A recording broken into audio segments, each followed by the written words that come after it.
Good morning, guys, and welcome to the podcast.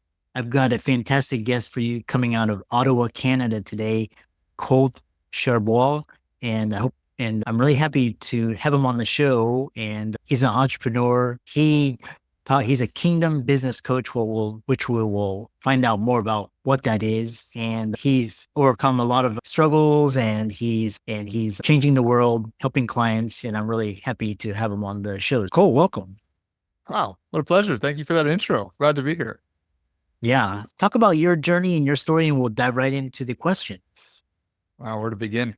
You've got a lot of entrepreneurs in the show. It's a messy start for a lot of us, like a lot of trial and error, different industries. My start got it really picked up when I joined real estate industry.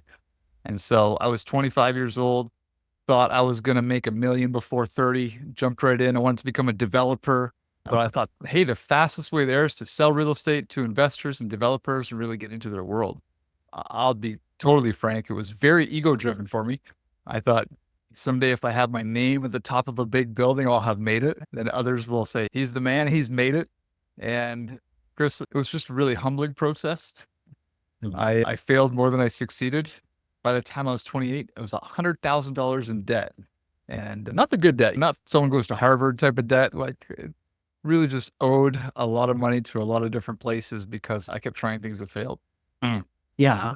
And we'll dive right into the conversation because entrepreneurship is a journey and it's full of ups and downs. And some people get a false start and some people come out thriving, but then they suffer setbacks later on. Right. So it's all a personal journey. And so one thing what's interesting is that you talk about a lot of setbacks. So you talk about the debt and you talk about insecurity, betrayal, loneliness, failure, to live an image you thought a man was to hold. Elaborate on that. Yeah. In order to do so, I have to bring it back a little bit. So I, like a lot of people, wasn't raised in the perfect family home, the perfect nucleus. Mom and dad split up when I was quite young. And I didn't know it at the time, but that left a lot of longing for approval from my dad. I got to see him every second weekend, and man, he was my superhero. Like weekends with dads were incredible, even though at times I was the bartender looking for a lighter for his friends while they played poker and such. But either way, when you're around dad, there was some type of different energy that I could get. And not being around him, there was a lot of questions to say, am I enough? What would he think of me if I was jumping off this jump on my bike? Would he approve of that? Would be excited about that? I'd try and picture him in my memories all the time. And a lot of that created insecurity in me. A lot of that good enoughness came from that as I learned later on in life. But that transforms, of course, when you're a little older. My friends became the most important thing in the world to me. And guys, and especially in high school, they're only interested in a few things. Was I realized if I can get the attention of women, if I can get some cool stuff and have some cool stories to tell, I'll probably be seen as the man. Be probably excited about this. And it led to a very, I would say, distorted lens on what masculinity was. And through that journey, I had a friend who, this guy, he got all the best looking women in high school, and he drove Corvette to school, brand new Jeep. People would flock and hover around him just to hear him tell stories. And of course, being as insecure as I was, I wanted to be as close to this man as possible to see if he would rub off with me. We became friends. And what I learned along the way was his dad was an entrepreneur. And so part of the reason he had these cool toys and confidence, which really what I was after, was that his father was an entrepreneur, taught him confidence and had great things to share. So my journey in entrepreneurship, I think it started with a little bit of an impure motive. There was some purity in the fact that I saw my mom struggle a lot and I never wanted to see her struggle again. But over time, it distorted with my own motives, my own insecurities. And that led me up to saying, hey, how do I become successful? How do I make my first million? The reason I share all that is because in working with a lot of entrepreneurs now, I realize that some of these motives still permeate our decisions. Some of these false identities, and it can be different than wanting to look good to your peers. It could be really trying to still overcome insecurities from your childhood, right? That not having enough means watching someone else bully you because you didn't have the right clothing to wear or said the right expressions or raised in the same economic circles. But either way, we have to recognize that there's a false front that we're often holding up. Some call it the poser. right? Whereas I'm just trying to do the right things to feel okay. And in my journey, when I've looked inwardly and taken inventory of those false motives and look to change and alter them and look for motives that are actually more pure, more genuine, more true to my heart, that's when the biggest leaps and bounds have come in my entrepreneurship, in the business that I actually conducted, because it became less about me and what I can have and more about serving others, helping others. Hey, how do I help people get to where they want? Which is way more fulfilling. So a little bit of the backstory there.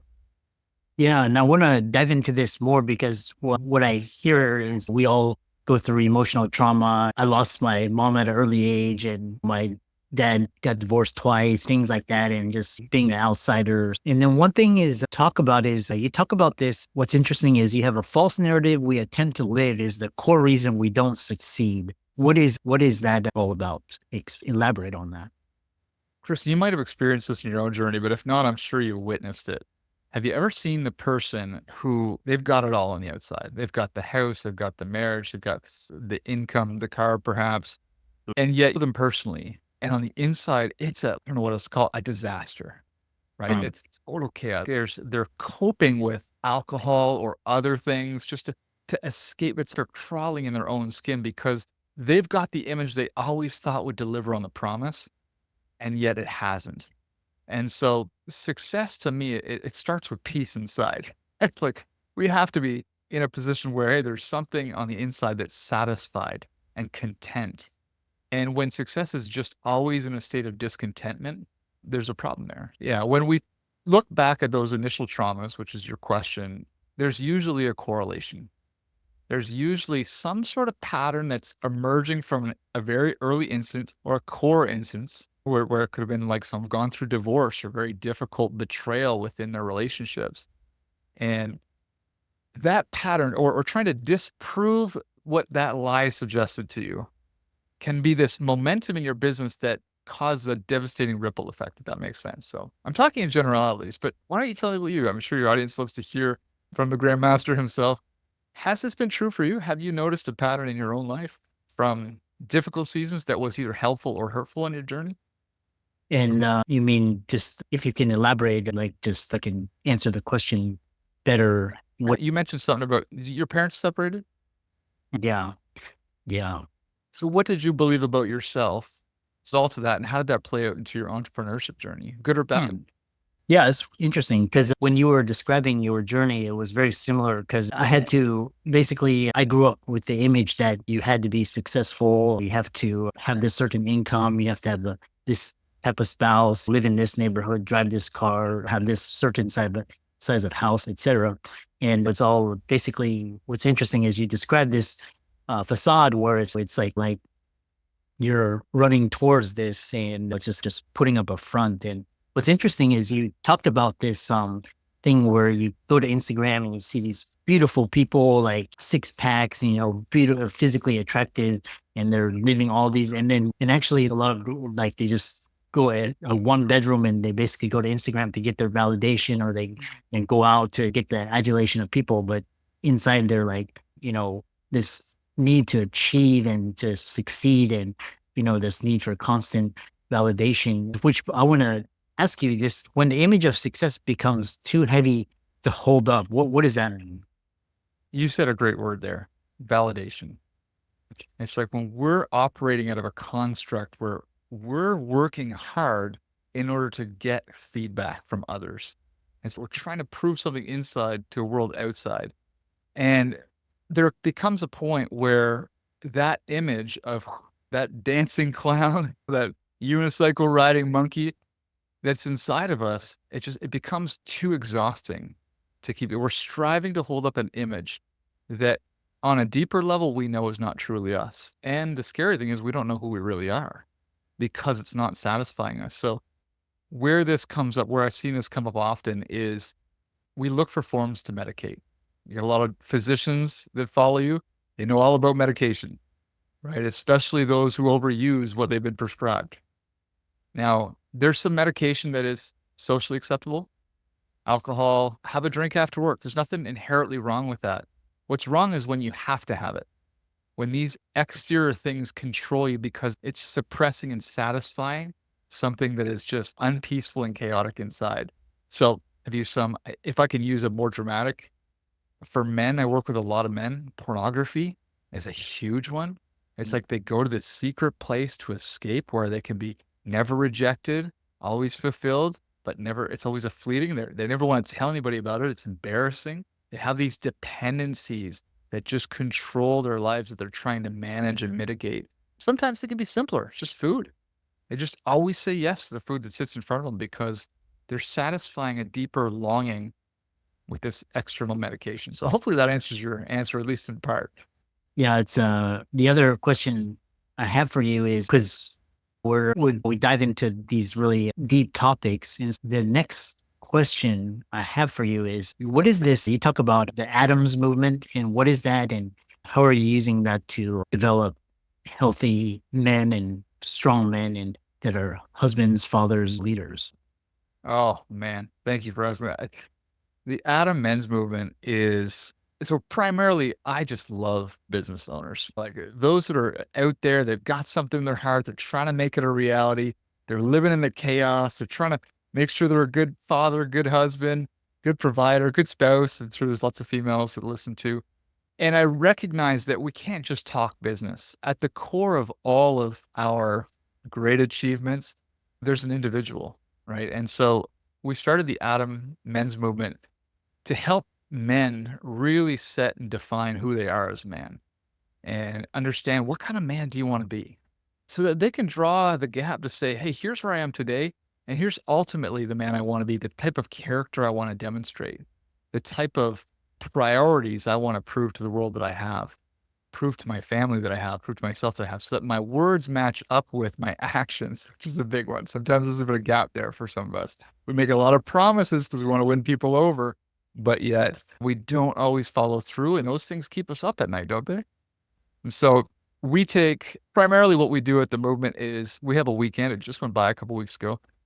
We took 120 guys this year camping. Now, some stayed in cabins. They can do the tents in Canada, but we take them out for 3 days, and it's an inward journey as much as it's an extward journey. They connect with other men that are on this path. Some are all walks of life, by the way. We have guys that are highly successful, multimillionaire CEOs, business owners. And then there's guys that are literally hanging on to life by their fingernails. They're in recovery programs. They're just fresh off the streets. Everybody there wearing the same color t-shirt though. And it's, you sit and you talk to one another and you're like, wow, our stories are not that different. Different decisions were made, different courses, but same kind of core wounding, same difficulty. What we see at the end of that weekend is men that thought this event wasn't for them feel more connected to other men than they ever have in their whole lives because it's been a place where they could really safely share what they've been through. And I don't want you to think it's like just kumbaya and holding hands and everything. We do some cool stuff. We take them skeet shooting and axe throwing. We out canoes and stuff in the morning, but ultimately they hear from some great leaders at a level of transparency that is not culturally common for them. And we found that men get just clear on who they are and are able to show up for their families, for their businesses, for their clients at a whole other level of comfort. So that's our passion project. That's the nonprofit I'm involved in outside of the business coaching stuff. Yeah. And how can people find you and reach out to you and learn more about the work that you're doing? The work that I'm doing is Kingdom Business Coaching. And so I work with a very unique subset of individuals. Always happy to have a call with anyone if this connects with anybody. But Kingdom Business Coaching is primarily about Christian entrepreneurs. So what's a kingdom is the kingdom of God. And so as a follower of Christ, there's this aspect of saying, hey, his kingdom is coming on earth as it is in heaven. If you've ever heard the Our Father prayer, right? So on earth as it is in heaven. So there are business owners that don't just want to do good for the community. They actually want their businesses to be a vehicle of Christ's love for the world. And so it's a whole other level of standards and accountability and who do we hire and how do we manage expenses and show up well. And so that's the client I'm typically doing one-on-one coaching with to help them get in alignment with what God's plan is for their business and their vocation and their life.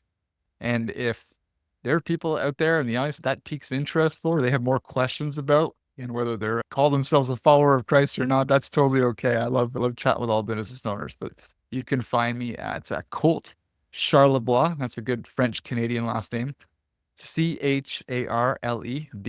There might be some show notes for a link with that. That's my email, colt@coltcharlebois.com, or my website, coltcharlebois.com. Excellent. Yeah. And thanks for coming on to the podcast, and keep up the great work. My pleasure. Thank you for serving this incredible audience. You're doing great work out there yourself. I'm an honor to be a guest on here.